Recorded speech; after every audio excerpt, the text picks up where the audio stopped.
Most people are familiar with games like California games, where you compete in sports events like halfpipe, footbag, surfing and roller skating. But what if we replace those events with a bit more sinister events?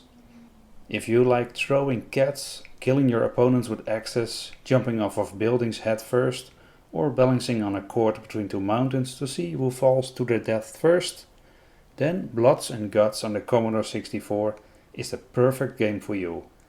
And best of all, it's local multiplayer, so you can play it against one of your friends. When the game starts, you choose your character and then the event you will compete in. We have Tug of War, Tower Jump, Rock Roller, Ale Drinking, Human Hit, Pole Fight, Cat Throwing, Mountain Walk, Axe Throwing and Arm Rack. All in an unreadable font. It all sounds a lot better than surfing or volleyball to me, so let's get started with Tug of War.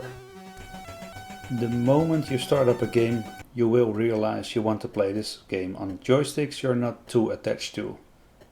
Yes, it's one of those joystick wrecking wiggle it to win games.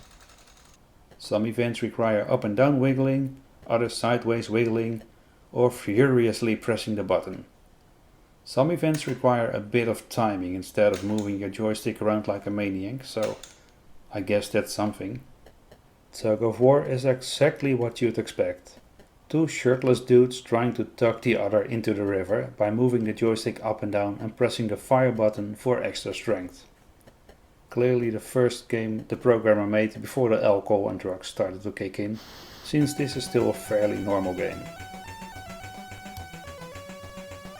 The next game is Tower Jump, and now things start to get a bit weird. At first I couldn't figure out what I was supposed to do. I thought you must jump as far as you can while breaking your bones, but no, it's even worse. You have to jump as far as you can and land head first, breaking bones and your neck. Did I mention this is also a wholesome family game? Rock Roller is clearly inspired by the story of Sisyphus, who had to push a rock uphill forever as punishment for tricking and angering the gods by cheating death. In this game, however, there is no pushing uphill forever, as your strength is limited. There is also no cheating death, because when your strength runs out, the boulder rolls over you, causing instant death. The aim is simply to last longer than your opponent. Winner wins, loser dies. Ale Drinking is a game where you drink ale. You'll have to drink faster than your opponent without choking. Not a very interesting event to be honest, so let's move on to something more interesting. So what is your job? Oh, that's right, being tied to a wooden board and having stones thrown at you. In this event you'll have to hit the human with rocks, but only where the white dots appear. The idea sounds okay, but it's not a very fun event either. On to the next one. Pole fights. Two orange men sit on a log over a deep ravine, and you have to push the other one off the log with sticks. Or are they swords? I don't know why lawmakers think games are so violent these days, because this game came out in 1986. And while you can't throw gasoline over people and set them on fire, blow people up, use cats as gun silencers, or steal a car and plow your way through people in a crowded city center, killing hundreds of people in photorealistic graphics, this seems pretty violent too. Wait, maybe games have really gotten more violent, but that's a topic for another video. Do you hate cats pooping in your backyard? Then this is the game for you. Cat throwing is where you, well, throw cats. It's the equivalent of shot put, only this time you try to throw that pesky neighbor's cat as far as possible. Finally a game where you don't die if you lose. No matter what happens, the cat always dies, but if the cat flies off in the wrong direction, it explodes for some reason. Which is actually pretty funny.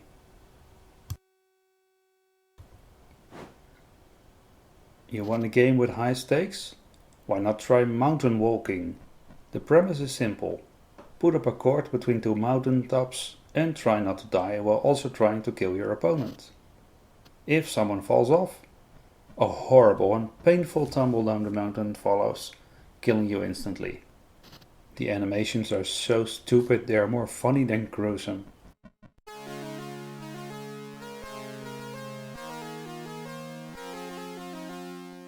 Then we have axe throwing, where you throw axes at your opponent, who has to dodge the axes. If he fails to dodge the axe, it's pretty obvious what happens next. He dies.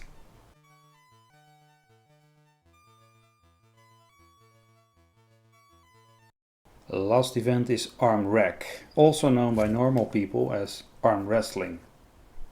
If you lose, to add insult to injury, a bird will shit on your head. But that's about the only fun thing about this event. Whenever you play games like this, you have to wonder, what on earth was the programmer thinking when he created this game? Was he on drugs? Was this some secret cruel fetish? Or was this something he would have wanted to see on TV? You know, a couple of criminals on death row fighting it out. Winner gets a pardon, loser dies? That would make a hell of a TV show, that's for sure. Bloods and Guts is a fun game for the sick and twisted minds like me, but only in short bursts and only with a friend. So that's it for this video. Don't forget to like and subscribe, and I'll see you in the next one.